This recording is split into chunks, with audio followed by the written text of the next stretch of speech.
Assalamualaikum Sobat Islam Trending, semoga kita semua diberi kesehatan dan rezeki yang melimpah. Kali ini kita akan menceritakan kisah tentang Abu Nawas.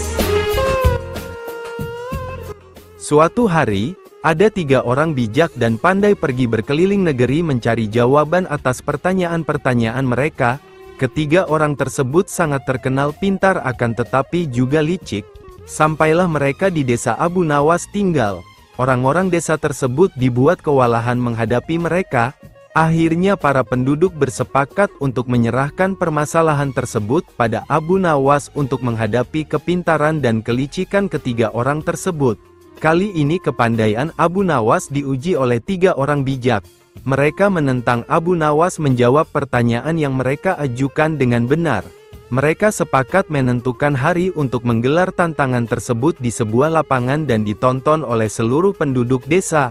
Hari yang ditunggu-tunggu telah tiba. Penduduk desa berbondong-bondong menuju lapangan untuk menyaksikan kepandaian Abu Nawas menghadapi 3 orang bijak yang menantangnya. Acara sudah dimulai.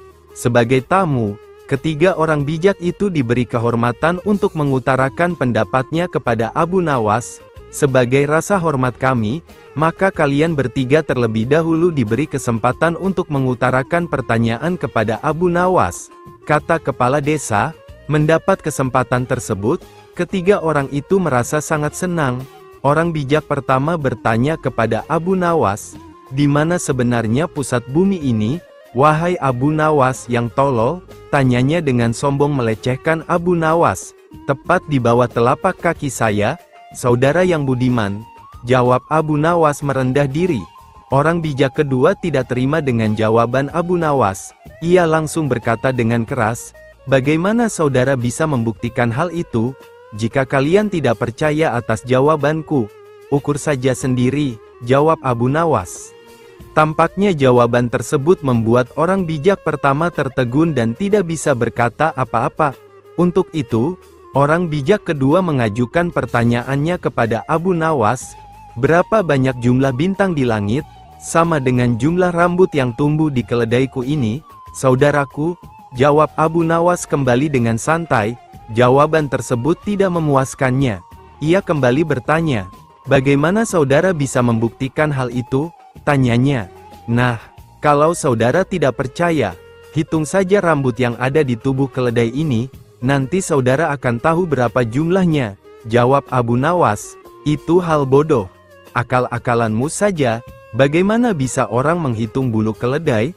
Sanggah orang bijak kedua itu. Nah, kalau aku bodoh, berarti saudara juga bodoh. Bagaimana orang bisa menghitung bintang di langit? Kata Abu Nawas. Mendengar jawaban Abu Nawas, si bijak kedua merasa sangat kesal.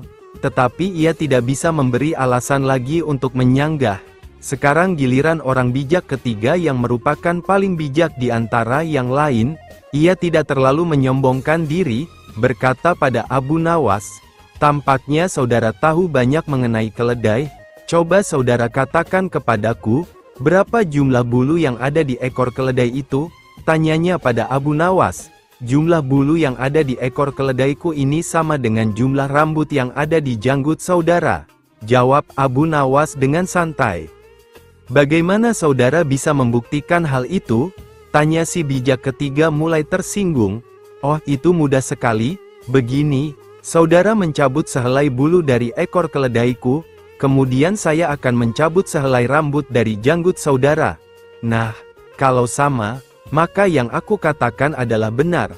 Kalau tidak, berarti saya keliru, jawab Abu Nawas. Tentu saja orang bijak yang ketiga itu tak mau menerima cara menghitung tersebut dengan mengorbankan janggutnya. Dengan terpaksa, ketiga orang bijak yang sombong tersebut harus mengakui Abu Nawas sebagai orang yang paling bijak dari mereka. Dengan perasaan malu ketiga orang itu kemudian berlalu meninggalkan desa. Suatu ketika Abu Nawas menerima undangan untuk sebuah jamuan makan malam oleh Baginda.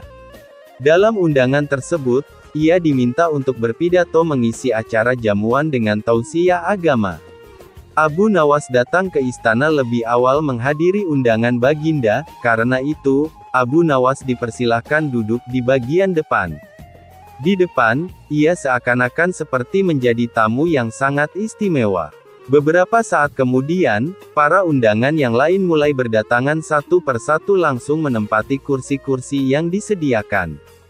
Kemudian, menyusul para pejabat kerajaan yang datang dan langsung menuju kursi yang paling depan. Akan tetapi, salah seorang pejabat yang hadir sedikit terlambat sangat terkejut melihat kursi paling depan sudah penuh dan salah satunya sudah diisi oleh Abu Nawas. Pejabat tersebut langsung protes keras pada panitia penyelenggara makan malam. Kenapa saya yang lebih terhormat berada di belakang dan justru Abu Nawas yang hanya rakyat biasa berada di depan? Protes pejabat tersebut, Tuan seharusnya menanyakan langsung kepada Abu Nawas sendiri, kata salah seorang panitia. Karena merasa posisinya disamakan dengan orang biasa, pejabat tersebut tidak terima. Ia berjalan ke depan menghampiri Abu Nawas kemudian berbisik padanya bahwa yang pantas duduk di kursi itu adalah dirinya yang merupakan pejabat kerajaan terhormat. Wahai Abu Nawas, kamu tidak pantas duduk di sini. Karena kursi depan seharusnya diisi oleh pejabat seperti saya, tegas pejabat itu dengan sombong. Mendengar teguran pejabat yang merendahkannya, Abu Nawas membela diri. Maka terjadilah perdebatan di antara mereka, hingga para tamu lain juga mendengarnya. Saudara pejabat yang terhormat, pada kenyataannya Anda itu tidak lebih dari seorang pesulap, kata Abu Nawas mulai angkat bicara. Wah, tidak bisa begitu. Saya adalah pejabat kerajaan bukan pesulap. Engkau yang pesulap, cetus pejabat tersebut. Semua tamu yang hadir dibuat tegang dan tertuju pada mereka berdua, sekalipun saya adalah pesulap. Tapi ketika naik panggung, saya bisa bertindak sesuai janji. Saat saya berjanji mengubah sapu tangan menjadi kelinci, maka bim salah bim, sapu tangan itu benar-benar berubah menjadi kelinci. Kata Abu Nawas, apa maksudmu? Apa hubungannya denganku? Tanya pejabat.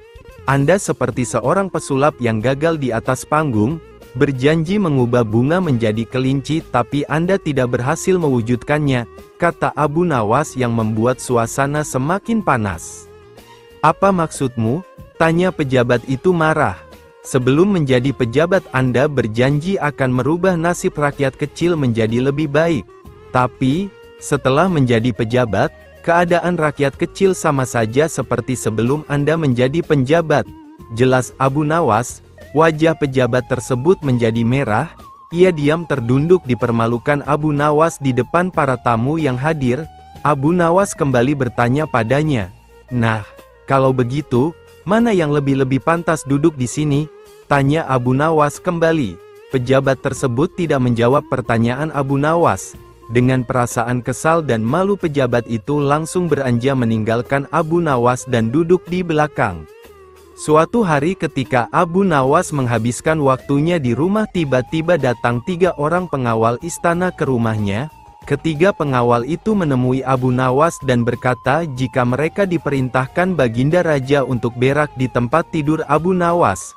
Sontak Abu Nawas sangat marah mendengar penuturan mereka, tetapi ia tidak dapat mengelak dari perintah Baginda Raja. Abu Nawas kemudian berkata, jika itu adalah perintah Baginda, maka laksanakanlah jika kalian merasa mampu melaksanakannya, kata Abu Nawas. Tentu saja kami mampu melaksanakannya, jawab ketiga pengawal itu dengan enteng. Para pengawal tersebut segera naik ke tempat tidur Abu Nawas, kemudian bersiap-siap melaksanakan rencana kotor mereka. Abu Nawas meninggalkan kamarnya, dan kemudian kembali dengan membawa sebuah tongkat pemukul. Ketika mereka hendak melepaskan pakaian tiba-tiba Abu Nawas muncul dan berkata kepada mereka, kalian kesini karena ingin melaksanakan perintah Baginda Raja? Betul, jawab pengawal serentak. Jika begitu, aku akan mengawasi kalian, kata Abu Nawas. Baginda Raja hanya memerintahkan kalian untuk berak di tempat tidurku, akan tetapi tidak mengatakan kalian harus kencing juga. Oleh sebab itu, jika kalian kencing aku akan memukul pantat kalian dan akan melaporkan kepada Baginda bahwa kalian tidak bisa menjalankan perintah, lanjut Abu Nawas. Mendengar perkataan Abu Nawas, wajah mereka menjadi ragu dan saling memandang satu sama lain. Para pengawal itu kemudian berkata kepada Abu Nawas, "Jika begitu, kami tidak akan sanggup menjalankan perintah Baginda Raja." Para pengawal kemudian membatalkan niatnya untuk berak di tempat tidur Abu Nawas. Kemudian datanglah seorang kepercayaan Baginda Raja menemui Abu Nawas. Ia berkata kepada Abu Nawas, "Wahai Abu Nawas, aku sudah tahu apa yang terjadi antara engkau dan ketiga pengawal ini. Aku diperintahkan Baginda untuk memberitahumu, jika ketiga pengawal ini dapat melaksanakan perintah Raja, maka mereka satu persatu akan mendapatkan hadiah dari Baginda. Tetapi jika mereka tidak berhasil, maka hadiah mereka akan jatuh ke tanganmu semuanya dan engkau boleh menghukum para pengawal ini." Abu Nawas langsung tersenyum mendengar penjelasan pesuruh Baginda Raja. Ia langsung memukul pantat ketiga orang itu. Para pengawal itu berteriak meminta ampun. Abu Nawas kemudian menuju istana untuk mengambil hadiahnya. Di sana Baginda Raja memang telah menunggunya karena ia yakin bahwa Abu Nawas bukanlah orang yang mudah dikalahkan akal pikirannya. Kali ini Abu Nawas lagi-lagi bikin ulah. Kali ini benar-benar membuat Raja gusar. Abu Nawas lagi-lagi bikin ulah. Kali ini membuat Raja marah. Saking marahnya, akhirnya Raja pun berperintah pada seluruh rakyatnya agar membuang air besar ke rumah Abu Nawas selama 1 minggu. Namun, rupanya perintah Raja sudah diketahui oleh Abu Nawas. Dengan berpikir keras, akhirnya Abu Nawas menemukan ide cemerlang untuk melawan Raja tanpa melanggar peraturannya. Tiba saatnya, orang-orang pun berbondong-bondong ke rumah Abu Nawas dengan berniat buang hajat. Abu Nawas yang sudah lama menunggu di rumahnya mempersilahkan bagi siapa saja yang mau buang hajat di rumahnya untuk masuk satu persatu, mulai dengan orang-orang pertama. Saat ia sedang asik buang hajat, tiba-tiba saja kedebuk, pukulan balok menghantam kepala orang tersebut, sehingga orang itu pun kesakitan dan lari terberit-berit. Demikian pula yang terjadi dengan orang-orang selanjutnya. Rupa-rupanya sang pelaku adalah Abu Nawas yang memang sengaja menunggul orang-orang yang sedang buang hajat di rumahnya. Demikianlah kejadian itu terjadi pada hari pertama, hingga akhirnya orang-orang pun tidak berani kembali ke rumah Abu Nawas, dan mereka pun melaporkan kejadian ini kepada Raja. Hal ini semakin membuat Raja tambah marah. Diperintahkannya lah para prajurit untuk menangkap Abu Nawas ke hadapan pengadilan kerajaan. Sesampainya di rumah Abu Nawas, tanpa melawan, Abu Nawas pun dibawa ke pengadilan istana. Tiba di sana, Raja pun mulai menyidangkan Abu Nawas. "Abu Nawas, tahukah engkau akan kesalahanmu?" "Tidak, Baginda," tanya Abu Nawas yang tegas. "Kau telah melukai banyak orang yang sedang buang hajat di rumahmu atas perintahku untuk rajamu. Ya berarti engkau melawan rajamu." "Bukan begitu, Paduka. Yang sebenarnya hamba malah mempertegas perintah Paduka, bukannya melanggar." "Kau telah melukai banyak orang. Apa maksudmu?" "Perintah tuanku, Paduka." Mereka harus buang hajat di rumah hamba, tapi yang mereka lakukan bukan hanya buang hajat, melainkan juga kencing. Jadi mereka lah yang melanggarnya, bukan hamba. Abu Nawas pun tertawa dengan jawaban itu. Raja kembali kalah dalam perlombaan untuk menangkap Abu Nawas dan memenjarakannya. Abu Nawas pun terbebas dari hukuman sang raja. Mencari keadilan dengan pedang. Kisah Abu Nawas kali ini akan menyajikan tentang kecerdikan si Abu Nawas dalam mengadili ibu muda yang saling berebut ibu kandungnya. Entah sudah berapa hari kasus seorang bayi yang diakui oleh dua orang itu yang sama-sama ingin memiliki ataupun merebut anak tersebut. Hakim rupanya mengalami kesulitan untuk memutuskan perempuan mana yang sebenarnya ibu si bayi itu. Karena berlarut-larut, terpaksa hakim menghadap Baginda untuk minta bantuan. Akhirnya Baginda Raja pun turun tangan. Taktik dan rayuan digunakan. Namun tetap saja kedua ibu tadi saling ngotot mempertahankan Baginda. Raja pun putus asa dengan susah payah untuk mencari ibu kandung tersebut. Mengingat tak ada cara lain lagi, seperti biasanya, Raja memanggil Abu Nawas, dan Abu Nawas harus menggantikan hakim untuk sementara waktu. Abu Nawas tidak menjatuhkan putusan hari itu, namun ia menunda sampai hari berikutnya untuk mencari akal bagaimana caranya untuk mencari ibu kandung tersebut. Keesokan harinya, sidang pengadilan mulai dilanjutkan lagi. Abu Nawas memanggil Algojo dengan pedang di tangan dan memerintahkan agar bayi itu diletakkan di atas meja. "Apa yang akan kau lakukan terhadap bayi itu?" kata kedua perempuan itu dengan heran dan saling pandang.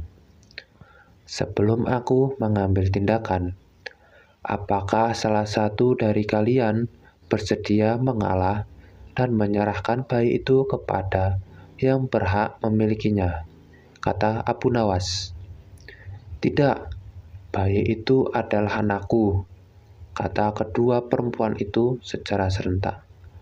"Baiklah, kalau kalian memang sungguh-sungguh, saya menginginkan bayi itu dan tidak ada yang mau mengalah.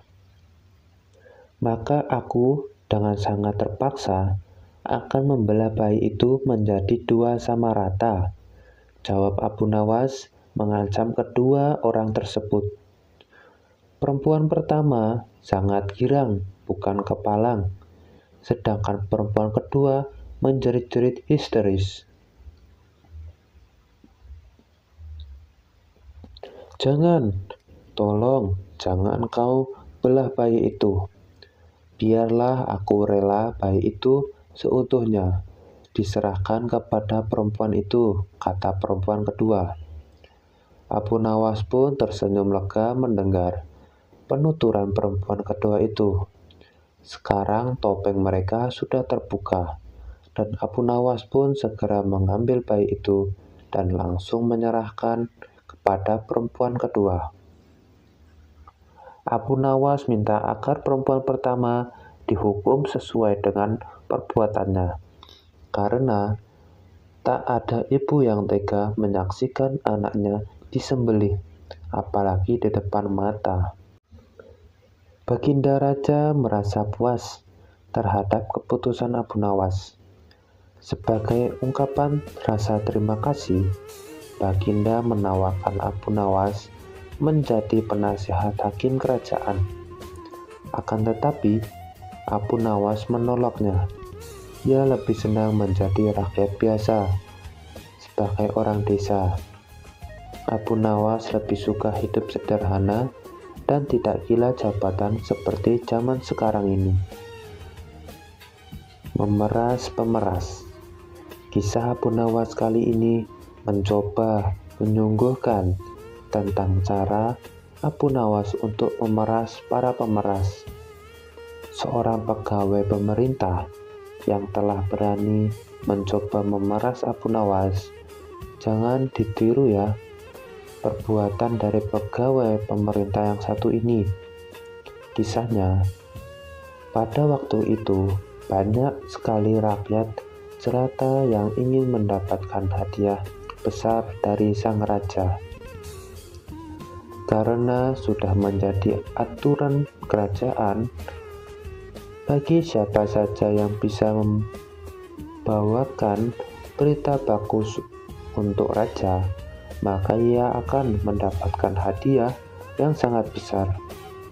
Tentu saja banyak baginda raja mendengarnya. Kalau tidak, pancung hukumannya. Dari itu, tidak semua orang berani begitu saja menghadap dan menyampaikan berita hangat kepada baginda. Ini si Abu Nawas sukanya, mencari uang untuk dibagikan kaum kafir miskin. Mulai tergerak hatinya karena tetangga sebelah rumah banyak yang fakir dengan gaji pas-pasan. Memang Abu Nawas ini terkenal sebagai manusia dengan segudang ide. Dia bermaksud ke istana untuk menyampaikan sebuah berita yang amat menarik.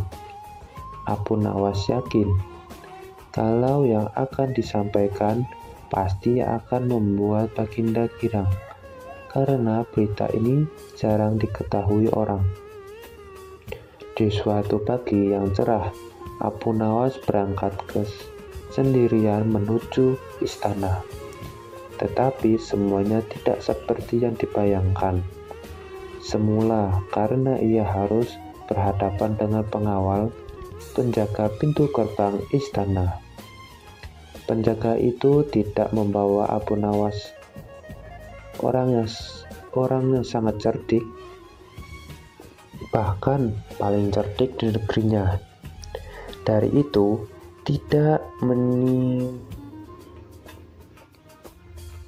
bahkan paling cerdik di negerinya. Dari itu, tidak mungkinlah Abu Nawas gagal untuk menyenangkan hati baginda. Gumar si penjaga gerbang. Penjaga itu berlagak acuh tak acuh, berkata kepada Abu Nawas, "Hai Abu Nawas, engkau akan aku izinkan masuk asalkan engkau berjanji terlebih dahulu kepadaku," kata penjaga pintu gerbang itu. "Janji apa?" Abu Nawas pura-pura tak tahu. "Engkau harus berjanji kepadaku bahwa apapun hadiah yang engkau terima harus dibagi sama denganku," kata penjaga pintu gerbang istana. "Baiklah," kata Abu Nawas dengan emosi. Setelah Abu Nawas menyajikan separuh hadiah yang akan diterimanya dari baginda, barulah penjaga itu mengizinkan Abu Nawas masuk. Kejengkelan Abu Nawas terhadap penjaga gerbang yang nakal ini berubah menjadi dendam yang berkobar-kobar. Menjadi pada akhirnya Abu Nawas mempunyai ide untuk memberikan pelajaran berharga buat pengawal penjaga pintu gerbang istana itu. Setelah masuk istana, Baginda Raja Harun Ar-Rasyid merasa sangat senang. Rasa senang ini sampai ke lubuk hatinya yang paling dalam. Setelah Abu Nawas menyampaikan berita yang amat langka dan jarang diketahui oleh manusia. Baginda pun merasa sangat senang dan puas. Baginda merasa belum pernah mendengarnya, hingga seolah-olah ia telah menjadi orang yang paling beruntung di dunia. Wahai Abu Nawas, kali ini tentukanlah sendiri hadiah yang engkau inginkan, kata Baginda. Terima kasih Paduka, junjungan hamba. Bila diperkenalkan memilih hadiah, maka hamba meminta 100 cambukan, jawab Abu Nawas. Tentu saja Baginda bertanya-tanya dalam hati, merasa kaget dan heran. Tetapi Baginda yakin bahwa Abu Nawas pasti mempunyai maksud tertentu di balik itu. Dari itu Baginda memanggil Algojo kerajaan dan berpesan jangan terlalu keras kalau mencambuk Abu Nawas. Algojo pun sudah siap dengan cambukan di tangannya. Abu Nawas dipersilakan maju. Sesuai dengan pesan dari Baginda, Algojo itu mencambuk Abu Nawas dengan pelan. Tepat pada hitungan ke-50, Abu Nawas berteriak, "Berhenti!" Baginda kaget. Beliau bertanya kepada Abu Nawas, "Mengapa engkau minta hukuman cambuk dihentikan? Bukankah engkau sendiri yang memintanya?" kata Baginda, belum mengerti apa maksud Abu Nawas. "Paduka yang mulia, sebenarnya penjaga pintu gerbang istana telah melarang hamba untuk masuk kecuali hamba mau berjanji membagi sama rata hadiah apapun yang akan diberikan kepada hamba. Ini hamba mohon jika hukuman itu dibebankan kepada penjaga pintu gerbang." "Wahai Paduka yang mulia," kata Abu Nawas menjelaskan. "Hah? Bukankah kepala murka Abu Nawas?" Karena takut, maka pengawal itu bersedia menjual ladang hasil kecurangannya di masa lalu, dan selanjutnya ia memohon kepada Abu Nawas agar tidak mencelakakan dirinya lagi. Abu Nawas pun bersetuju. Akhirnya, dengan dari penjualan ladang milik pengawal, uangnya dibagikan kepada yang membutuhkan, terutama tetangganya yang miskin tadi. Agaknya masih bisa dilanjutkan lain kali ketemu dengan cerita Abu Nawas yang lain. Maaf jika ada kata-kata yang kurang berkenan dan menyinggung hati para pembaca. Ini hanyalah sebuah kisah, cerita, dan dongeng berkala. Abu Nawas lapang dada kendati dihina dan dicaci sesama penyair Al-Kisah. Salah seorang penyair dengan terang-terangan mencaci, mengejek, dan menghina Abu Nawas. Tentu ia melakukannya tidak di hadapan Abu Nawas secara langsung.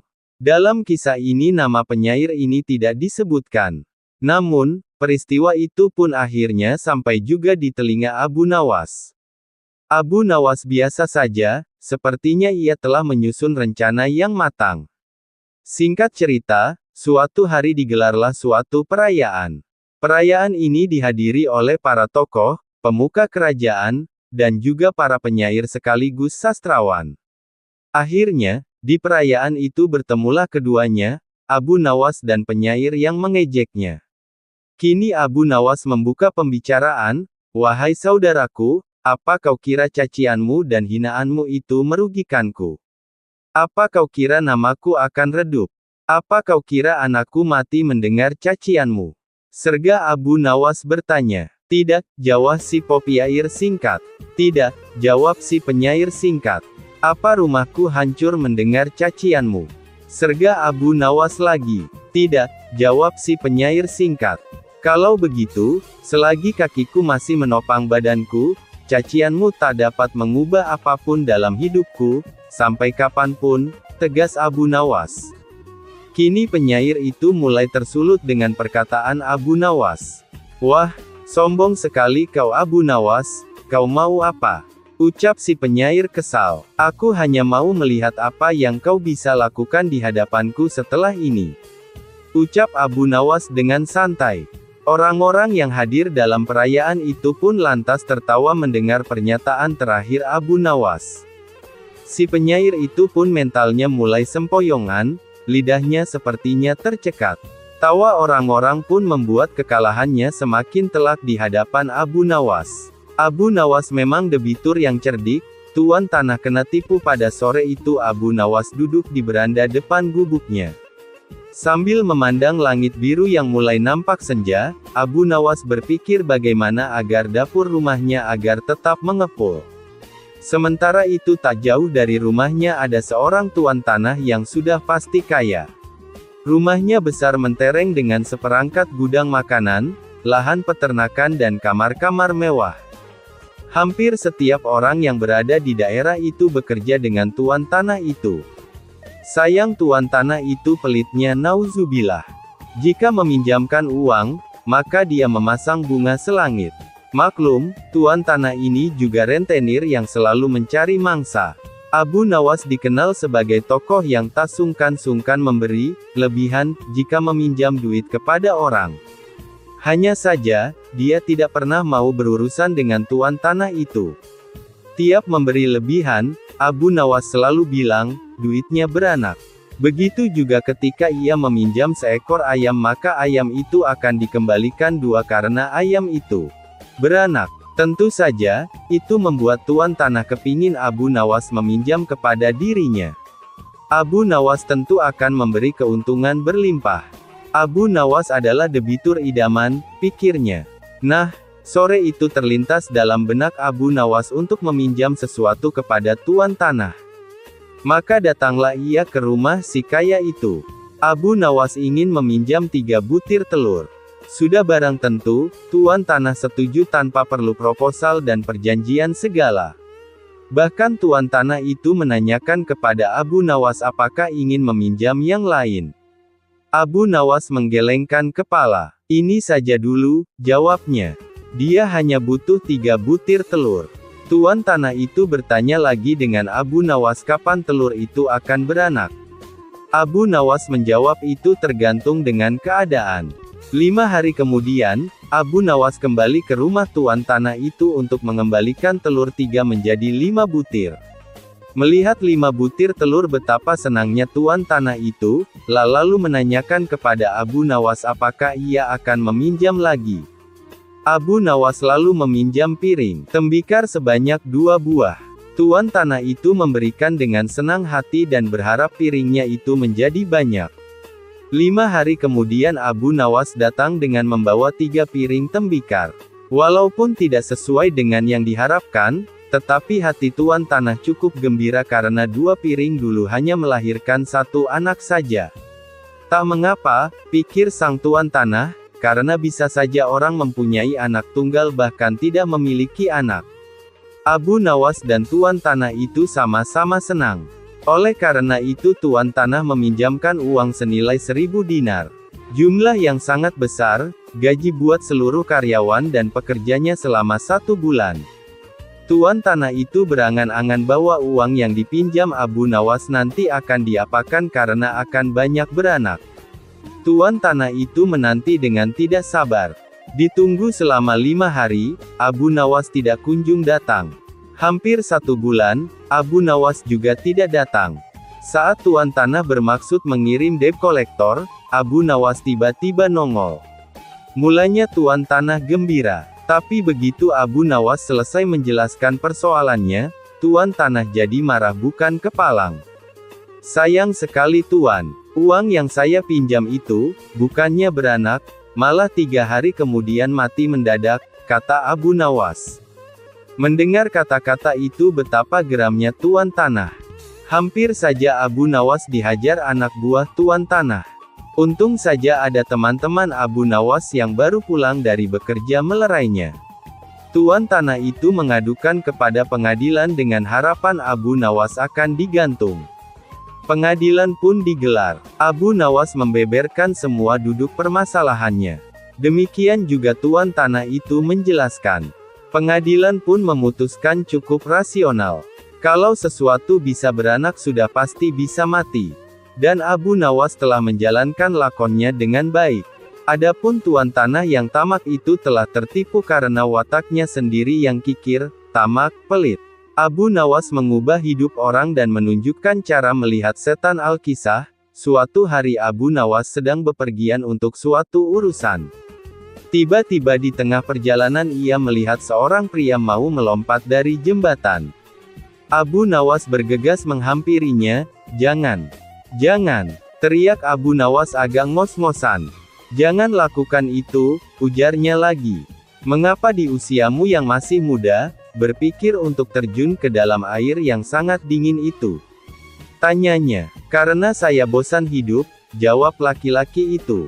"Nak, dengarkan saya. Jika kamu terjun ke dalam sungai itu, saya harus terjun juga menyusulmu untuk menyelamatkanmu.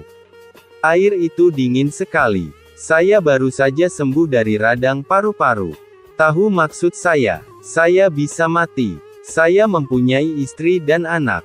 Apakah kamu mau hidup dengan beban pikiran seperti ini?" ujar Abu Nawas. "Tentu saja tidak," jawab pemuda itu. "Maka dengarkan saya. Jadilah orang baik-baik. Bertobatlah dan Allah akan mengampuni kamu. Pulanglah. Nah, dalam kesendirianmu dan di rumahmu yang sepi itu, gantunglah dirimu," ujar Abu Nawas seraya balik kanan, pergi. Pemuda itu pun meninggalkan jembatan tersebut. Dalam perjalanan selanjutnya, tiba-tiba seorang laki-laki menghampiri Abu Nawas. Laki-laki yang menemui Abu Nawas ini terkenal dengan kebejatannya. Tanpa basa-basi laki-laki tadi langsung bertanya kepada Abu Nawas perihal keinginannya agar bisa melihat wujud setan. "Wahai Abu Nawas, aku ingin sekali memiliki kemampuan melihat setan. Apa kau bisa mengajariku bagaimana cara melihatnya?" tanya laki-laki bejat itu. "Tentu bisa, tepat sekali kau bertemu denganku." Abu Nawas mengiyakan permintaan laki-laki tadi dengan entengnya. "Kalau begitu tunjukkan kepadaku," ujar laki-laki itu. "Itu mudah sekali, apa kau memiliki cermin di rumah?" imbu Abu Nawas. "Tentu saja punya wahai Abu Nawas," jawab laki-laki tadi. "Jadi begini caranya, pandangi cerminmu betul-betul. Tak butuh waktu lama kau akan, jadi begini caranya, pandangi cerminmu betul-betul. Tak butuh waktu lama kau akan melihat wujud setan yang ingin kau ketahui itu," jelas Abu Nawas. Laki-laki bejat tadi berlalu sambil tertawa. "Kurang ajar kau Abu Nawas," ucapnya tertawa ngakak. Abu Nawas ternyata perenang yang tangguh. Baginda berdecak kagum. Al-Kisah, pada suatu yang cerah Raja Harun al-Rasyid memanggil Abu Nawas. "Hari ini saya punya misi lain untukmu, Abu Nawas," titah raja dengan wajah serius. "Apa yang harus saya kerjakan, Yang Mulia?" tanya Abu Nawas penuh tanda tanya. "Kau tahu bahwa kita punya teluk yang luas, bukan?" tanya raja kemudian. "Menyedihkan sekali tak seorang pun pernah menyeberang teluk. Saya bertanya-tanya, apakah mungkin seorang manusia berenang ke seberang teluk?" lanjut Baginda Raja. Abu Nawas masih khusyuk mendengar titah selanjutnya. Ketika Baginda berujar, "Abu, saya butuh kau menjawab keingintahuanku. Saya mau kau mengambil misi ini sebagai tugas terhormat." Titah Raja akhirnya, "Tuan, saya bukan seorang perenang yang baik," kila Abu Nawas dengan wajah pucat. "Saya tahu," ucap Baginda mendesak. "Tapi setiap orang mengetahui kalau kau adalah pria terpintar di negeri ini. Kau harus dapat mengerjakan tugas ini," kata raja dengan nada memaksa. Abu Nawas tidak bisa berkutik.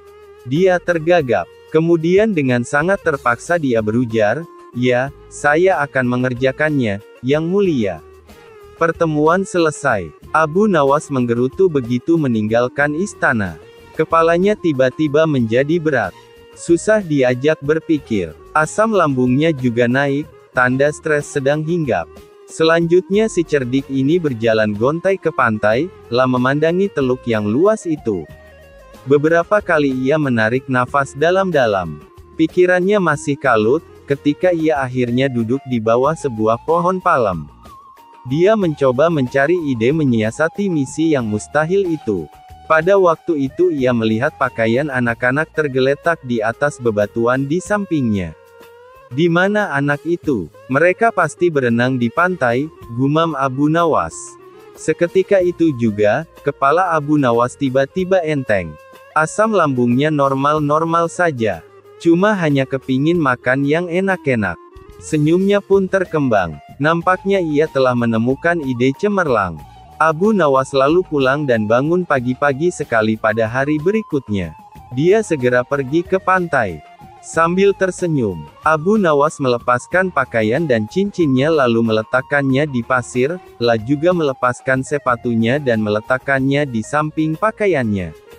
Setelah itu, Abu Nawas kembali lagi ke rumah. 1 jam kemudian raja dan para menterinya datang ke pantai. Mereka terkaget-kaget ketika mengetahui ada pakaian Abu Nawas yang teronggok di atas pasir. Mereka pun berspekulasi, Abu Nawas sedang berenang mengarungi laut untuk mencapai teluk. Luar biasa, ini orang, gumam Baginda geleng-geleng kepala. Tapi sebagian dari mereka meragukan kalau Abu Nawas yang punya kemampuan berenang pas-pasan berani mengarungi laut. Untuk membuktikan rasa penasaran, mereka semua akhirnya sepakat untuk mendatangi rumah Abu Nawas. Sampai di rumah Abu Nawas, raja dan para menteri hanya ditemui oleh istrinya, lah mengatakan kalau Abu Nawas meninggalkan rumah pagi hari sebelumnya. Kemarin ia mengatakan padaku bahwa ia akan berenang menyeberangi teluk. Dia berkata bahwa Yang Mulia memerintahkannya melakukan demikian. Sebenarnya saya tak tega membiarkannya pergi karena saya tahu ia bukan perenang yang baik, kata wanita itu dengan sedih. Tiba-tiba datang seorang pengawal istana melapor, Yang Mulia, Abu Nawas ditemukan. Pengawal itu kemudian bercerita jika pada sore hari 3 nelayan di pantai melihat seorang pria berenang. Ketika mereka mendekatinya, mereka tahu bahwa yang berenang adalah Abu Nawas. Karena terlihat sangat lelah, maka mereka membantu Abu Nawas mencapai pantai. Tapi tak lama setelah itu Abu Nawas malah pingsan. Tak lama setelah itu, raja dan beberapa pengawal pergi ke pantai. Raja lalu duduk di samping Abu Nawas. Abu, panggil raja sambil menggoyang-goyangkan tubuh Abu Nawas. Pelan sekali, Abu Nawas membuka matanya. Legalah hati Raja Harun al-Rasyid, lah memegang tubuh Abu Nawas dengan erat, lah terlihat sangat menyesal karena telah menyebabkan Abu Nawas menderita. Abu Nawas tersenyum tipis ketika sang raja memeluknya dan mengatakan, "Kau hebat, Abu." Abu Nawas, Abu Wardah, dan seorang pengemis. Pada suatu ketika, seorang pengemis mendatangi rumah Abu Nawas. Laki-laki itu meminta makanan karena, menurut pengakuannya, seharian perutnya belum terisi. Abu Nawas tengok kiri tengok kanan seperti orang bingung. Di rumah juga belum ada makanan yang siap saji. Tapi Abu Nawas kepingin membantu pengemis itu. Tidak sekadar memberi makan. "Kenapa engkau mengemis? Apa engkau tidak mempunyai pekerjaan?" tanya Abu Nawas. "Maaf Tuan, saya sudah lama mencari pekerjaan, tapi belum juga ada yang mau menerima saya bekerja," jawab pengemis itu. "Lalu, apa engkau mau bekerja sekalipun pekerjaan itu berat?" tanya Abu Nawas. "Asalkan halal, saya mau Tuan," jawab si pengemis. Akhirnya Abu Nawas mengantarkan pengemis itu menemui sahabatnya, Abu Wardah. Singkat cerita, setelah pengemis itu diberi makan maka Abu Wardah memberi pekerjaan mencabut rumput di pekarangan rumah. Ternyata, lelaki ini merupakan seorang pekerja yang sangat rajin dan tangkas. Dalam waktu singkat saja, pekerjaannya pun selesai. Abu Wardah pun sangat kagum dan tergerak hatinya untuk memberikan pekerjaan yang lebih serius, lah pun meminta pekerja baru itu untuk memisahkan 1 ember kurma menjadi 3 bagian. Yang bagus diletakkan di keranjang pertama, sementara yang lumayan bagus diletakkan di keranjang kedua, dan kurma yang jelek diletakkan di keranjang ketiga. Pada keesokan harinya, Abu Nawas datang ke rumah Abu Wardah untuk menanyakan kabar dari pengemis itu. La pun menjelaskan bahwa pengemis itu sangat rajin dan terampil mencabut rumput di ladang sehingga dirinya menyimpulkan bahwa pengemis itu adalah pekerja yang baik. Maka dari itu Abu Wardah memberikan pekerjaan yang lebih serius kepadanya. "Sekarang dia bekerja apa?" tanya Abu Nawas. "Tadi malam saya suruh untuk memisahkan kurma-kurma menjadi 3 bagian. Mari kita ke sana untuk melihatnya. Tentu sudah selesai pekerjaannya itu," kata Abu Wardah. Tapi apa yang terjadinya? Keduanya mendapati pengemis itu sedang tidur pulas. Tugas yang diberikan tidak dikerjakan. Dengan penuh tanya, Abu Wardah pun membangunkan pengemis itu. "Kenapa engkau tidak menyelesaikan pekerjaanmu yang sangat mudah itu?" tanya Abu Wardah. "Maaf Tuan, kalau hanya memindahkan kurma, sesungguhnya itu mudah. Yang sulit adalah membuat keputusan mana kurma yang baik, lumayan baik, dan jelek, karena saya tidak diberitahu sebelumnya," jawab pengemis. "Sungguh itu tak terpikirkan olehku," kata Abu Wardah menepuk jidatnya. Abu Nawas pun tersenyum melihat kejadian itu. Si cerdik ini geleng-geleng karena sahabatnya itu hanya bisa memberikan tugas saja, tapi tidak mengajarinya dengan baik cara melakukannya. Ahli hukum Islam saja minta fatwa Abu Nawas Al-Kisah, salah seorang ahli fikih resah akan perkara hukum yang dimilikinya. Hingga akhirnya keresahan sang faqih tadi mengarahkannya untuk menemui Abu Nawas. Singkat cerita bertemulah sang faqih dengan Abu Nawas. Tanpa basa-basi sang faqih pun mengutarakan keresahannya. "Wahai Abu Nawas, aku membutuhkan pertolonganmu. Aku ingin engkau memberikan fatwa kepadaku perihal keresahanku selama ini, dan semoga engkau mendapatkan balasan dari Allah atas kebaikanmu." Sang faqih berbasa-basi. "Keresahan apa yang kau hadapi? Katakan saja," kata Abu Nawas. "Wahai Abu Nawas, manakah yang lebih utama, berjalan di depan iring-iringan jenazah atau di belakangnya?" tanya si ahli fikih. "Wahai ahli fikih, jangan terlalu serius dan resah perihal urusan remeh-temeh seperti ini," jawab Abu Nawas. "Wahai Abu Nawas, manakah yang lebih utama, berjalan di depan iring-iringan jenazah atau di belakangnya?" tanya si ahli fikih. "Wahai ahli fikih, jangan terlalu serius dan resah perihal urusan remeh-temeh seperti ini," jawab Abu Nawas. "Lantas fatwa apa yang bisa kau beri padaku perihal perkara ini?" sergah sang ahli fikih penasaran. Abu Nawas pun menjawab, "Berjalanlah sesukamu, depan belakang, kanan kiri itu sama saja, asal jangan kau naiki keranda jenazahnya." Keseriusan ahli fikih yang tadinya menyimak uraian Abu Nawas, berubah menjadi tawa. Sang ahli fikih itu pun pergi dengan rasa puas dan tertawa sepanjang perjalanan. Baginda Raja jadikan tempat tidur Abu Nawas sebagai WC. Baginda Raja mendadak kangen, ingin bertemu dengan Abu Nawas.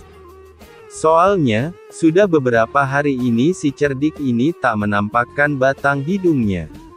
Sudah beberapa kali, lewat utusannya, Baginda memanggil Abu Nawas. Namun sang pelipur lara ini belum juga menampakkan diri. Pada hari itu, rindu Baginda Raja tak tertahankan, lah ingin Abu Nawas menghibur hatinya yang galau. Setelah lama berpikir mencari cara agar Abu Nawas mau datang ke istana, Baginda Raja akhirnya menemukan ide yang super jahil. Raja kemudian memanggil 3 orang prajurit dan menyuruh mereka pergi ke rumah Abu Nawas. "Pengawal, pergilah ke rumah Abu Nawas. Beraklah di tempat tidurnya. Kalau kalian berhasil, maka masing-masing akan aku beri uang 1000 dirham, titah Baginda Raja serius. Kendati terasa aneh, tanpa pikir panjang, ketiga utusan Baginda Raja tersebut langsung menerima perintah Baginda. Daulat Paduka, jawab ketiga prajurit tersebut secara bersamaan. Mereka pun langsung berangkat menuju rumah Abu Nawas sesuai titah Baginda Raja. Sementara itu, ada seorang pejabat tinggi kerajaan yang memperhatikan perintah sang raja kepada ketiga prajurit tersebut. Pejabat itu memberanikan diri untuk bertanya kepada raja. "Maaf Paduka, bukankah tugas yang diberikan itu tampak aneh dan menghina?" Ujar pejabat setingkat pati itu. "Memang benar, tapi itulah siasatku agar Abu Nawas segera hadir ke istana," jawab Baginda terkekeh. "Apakah gerangan rencana Baginda?" tanya pejabat itu lagi menunjukkan bahwa dirinya belum paham. "Nanti kamu akan segera mengetahuinya, dan sekarang kamu ikutilah ketiga anak buahmu itu dan intailah mereka. Sampaikan kepada Abu Nawas, bila dia berhasil menggagalkan tugas prajurit itu, maka ia akan aku beri uang 3.000 dirham dan sekaligus ia boleh memukul utusanku itu," kata Baginda Raja. Dengan perasaan yang masih bingung, pejabat itu segera melaksanakan perintah raja. Dia segera berkemas dan menuju ke rumah Abu Nawas. Para prajurit Baginda Raja Harun al-Rasyid yang sudah berangkat lebih dulu sudah tiba di rumah Abu Nawas. Ketiganya langsung mengetuk pintu rumah.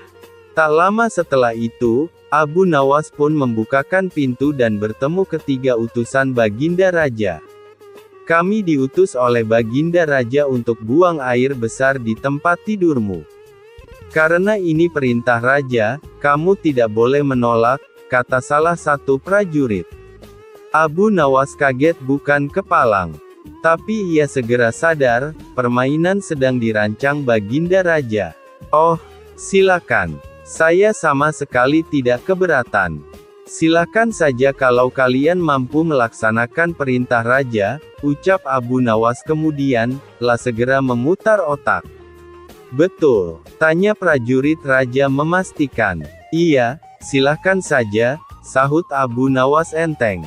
Abu Nawas mengawasi orang-orang itu beranjak ke tempat tidurnya dengan perasaan geram yang sudah ia tahan. "Betul-betul kelewatan," gumam Abu Nawas dalam hati. Abu Nawas memutar otak untuk menggagalkan tindakan bodoh dan kurang ajar tiga prajurit itu. Setelah berpikir beberapa saat, Abu Nawas akhirnya menemukan cara untuk menggagalkan tugas para utusan tersebut. Pada saat para utusan itu hendak bersiap-siap buang air besar, mendadak Abu Nawas berkata di balik jendela kamar. "Hai para utusan Raja, ada yang lupa saya sampaikan kepada kalian," kata Abu Nawas. "Apa itu?" tanya salah satu utusan Raja. "Saya ingatkan supaya kalian jangan melebihi perintah Baginda Raja. Jika kalian melanggar, saya akan pukul kalian dengan sebuah pentungan besar dan setelah itu saya akan laporkan kepada Baginda bahwa kalian melanggar perintahnya," ancam Abu Nawas. Dengan cekatan Abu Nawas segera mengambil sebatang kayu besar yang ada di dapur rumahnya, kemudian berlari kembali ke kamarnya dengan membawa pentungan kayu besar itu. "Hai, apa maksudmu tadi Abu Nawas?" tanya salah satu utusan. "Ingat, perintah Raja hanya buang air besar saja dan tidak boleh lebih dari itu," jawab Abu Nawas. "Iya, benar," jawab utusan Raja.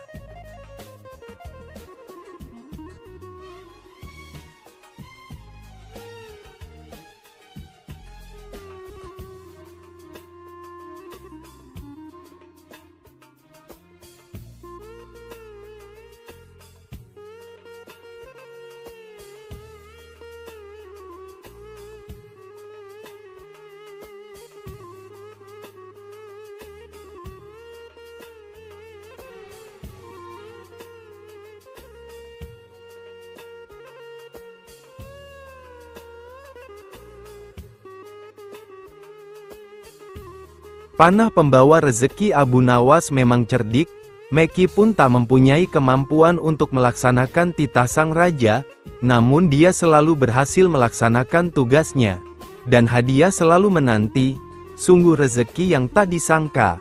Suatu ketika Abu Nawas diundang oleh Raja Harun ar-Rasyid untuk makan bersama, maka berangkatlah para pengawal kerajaan untuk menjemput Abu Nawas di rumahnya. Tak berapa lama kemudian Abu Nawas telah sampai di istana dengan pakaian sederhana saja. Abu Nawas langsung diajak berbincang di sebuah pendapa dengan berbagai jamuan makanan lengkap dengan minuman yang segar. Melihat begitu banyaknya makanan, Abu Nawas pun sangat lahap menyantap makanan yang dihidangkan kepadanya. Sementara itu, Raja masih meneruskan perbincangannya dengan Abu Nawas tentang kekuasaannya. Raja Harun bercerita kepada Abu Nawas terkait dengan luasnya wilayah yang telah dipimpinnya. Namun Abu Nawas nampak tidak menggubris, malah dia sibuk dengan makanan yang tersaji di hadapannya. Tak lama kemudian, Raja mulai melontarkan berbagai pertanyaan kepada Abu Nawas. "Hai Abu Nawas, kalau setiap benda ada harganya, berapakah harga diriku ini?" tanya Raja. Abu Nawas yang masih dalam kondisi kekenyangan setelah makan-makan, menjawab sekenanya tanpa berpikir panjang. "Hamba kira, mungkin sekitar 100 dinar saja Paduka," jawab Abu Nawas. "Terlalu sekali engkau Abu Nawas. Harga sabukku saja 100 dinar, bentak Raja. "Tepat sekali Paduka, memang yang saya nilai dari diri Paduka hanya sebatas sabuk itu saja," ujar Abu Nawas. Karena merasa tak ingin dipermalukan oleh Abu Nawas karena kecerdikannya, kali ini Raja tidak mau lagi mengambil resiko dengan beradu pendapat lagi. Oleh karena itu, Abu Nawas diajak menuju ke tengah-tengah prajuritnya yang merupakan ahli bela diri dan ketangkasan. "Ayo Abu Nawas, di hadapan para prajuritku, tunjukkanlah kemampuan memanahmu. Panahlah sekali ini saja. Kalau panahmu dapat mengenai sasaran, hadiah akan menantimu. Tapi kalau gagal, engkau akan aku penjara," kata Raja. Abu Nawas pun bergegas mengambil busur dan anak panah. Dengan memantapkan hati, Abu Nawas membidik sasaran dan mulai memanah. Namun panahnya meleset dari sasaran. "Dari pengamatan saya, ini adalah gaya memanah para makelar tanah," ujar Abu Nawas untuk menutupi kelemahannya. Sesaat kemudian, Abu Nawas mencabut sebuah anak panah lagi dan membidik sasaran. Lagi-lagi anak panah yang dibidikkan itu melesat terlalu jauh dari sasaran. "Kalau yang ini Paduka, ini gaya juragan buah kalau sedang memanah," sahut Abu Nawas untuk menutupi kelemahannya yang kedua. Untuk yang ketiga kalinya, Abu Nawas kembali mencabut anak panah dan mulai membidiknya. Namun kali ini kebetulan anak panah yang dibidikkan tersebut mengenai sasaran. "Nah yang ini Paduka, ini baru gaya Abu Nawas kalau sedang memanah. Saya pun menunggu hadiah yang Paduka janjikan," kata Abu Nawas dengan gembira. Dengan tak bisa menyembunyikan tawanya, Paduka Raja lantas memberikan hadiah kepada Abu Nawas. Dengan kecerdikannya bermain kata-kata yang masuk logika, akhirnya Abu Nawas mendapat hadiah. Dia pun langsung mohon diri karena tak sabar untuk memberikan hadiah itu kepada istrinya. Menasehati hartawan zalim. Salah seorang pemuda menjadi kaya karena warisan dari orang tuanya. Kehidupannya drastis menjadi orang kaya dan hampir semua orang ingin berkawan dengannya. Berita akan kekayaan si pemuda ini cepat tersebar hingga ke pelosok desa, dan masyarakat kagum akan megahnya rumah yang dia bangun, ya karena memang tampak berbeda dengan rumah lainnya. Entahlah apa yang ada di hati si pemuda ini, hampir setiap hari dia mengadakan pesta di rumahnya. Karena dibujuk oleh beberapa teman agar menyajikan pesta yang lebih meriah dari hari ke hari, lama-kelamaan kekayaannya pun mulai menipis karena untuk pesta meriah yang diadakannya sendiri. Benar saja, hanya dalam waktu yang singkat, uang yang dimiliki pemuda tersebut telah habis, bahkan dirinya tak mampu lagi memberi gaji kepada pembantunya sendiri. Efeknya lagi, kawan-kawan mulai menjauhinya dengan perlahan-lahan pula. Pemuda tersebut benar-benar menjadi miskin dan hidup sebatang kara tanpa mendampinginya. Menjauhinya dengan perlahan-lahan pula. Pemuda tersebut benar-benar menjadi miskin dan hidup sebatang kara tanpa seorang pun yang mendampinginya. Pemuda itu berniat mendatangi Abu Nawas agar kembali mendapatkan berkah.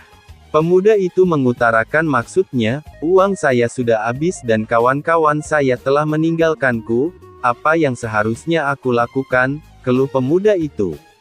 Jangan khawatir, segalanya akan normal kembali, tunggu saja beberapa hari ini, kau akan kembali tenang dan bahagia, tutur Abu Nawas. Jadi saya akan segera kembali kaya, kata pemuda itu girang. Bukan begitu maksudku, kau salah tafsir. Maksudku dalam waktu yang tidak terlalu lama kau akan terbiasa menjadi orang yang miskin dan tidak mempunyai teman, jelas Abu Nawas kepada pemuda tersebut. Kemudian Abu Nawas menjelaskan bahwa apa yang diterima dan dialami oleh pemuda tersebut adalah akibat dari apa yang dilakukannya sendiri. Selain itu, dirinya pun tak pernah sekalipun untuk berusaha mengelola harta yang dimilikinya. Kisah Abu Nawas kali ini akan menceritakan tentang khutbah salat Jumat yang bertopik api neraka. Abu Nawas dikenal sebagai mubalik oleh tetangga dan warga sekitarnya, dan tak jarang ada orang yang berkunjung ke rumahnya hanya sekedar bersilaturahmi dan meminta petunjuk agar usaha yang dijalankannya berjalan lancar dan diridai Allah SWT. Namun satu hal pesan dari Abu Nawas ini, bahwa Abu Nawas tak bisa memberikan janji. Hanya saja dirinya mengingatkan agar selalu ingat kepada Allah SWT dengan jalan bersedekah. Hari Jumat telah tiba, Abu Nawas yang ditunjuk menjadi imam sekaligus khatib untuk memberikan ceramah pun bersiap berangkat ke masjid. Abu Nawas segera mandi dan berpakaian rapi. Setelah berpamitan dengan istrinya, Abu Nawas lalu melangkahkan kakinya menuju masjid. Tak lama kemudian, terdengar suara azan. Umat Islam khususnya laki-laki berbondong-bondong menuju masjid dan para warga sangat senang dan antusias sekali karena biasanya ceramah dari Abu Nawas ini sangat sesuai dengan situasi terkini. Namun belum lama Abu Nawas berkhutbah, dilihatnya banyak para jamaah banyak yang mengantuk, bahkan ada yang tertidur. Melihat hal itu, Abu Nawas berteriak, "Api, api, api," ujar Abu Nawas dengan keras. Kontan saja para jamaah terbangun kaget, menoleh kiri dan kanan mendengar teriakan Abu Nawas itu. Sebagian malah ada yang hanya saling pandang saja. "Di mana apinya?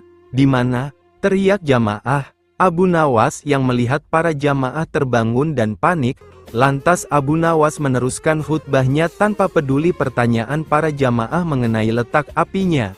Api yang dahsyat di neraka, bagi mereka yang lalai dalam beribadah, kata Abu Nawas dalam khutbahnya. Setelah menyampaikan khutbahnya, Abu Nawas segera menutup bagian kedua khutbah dengan berdoa.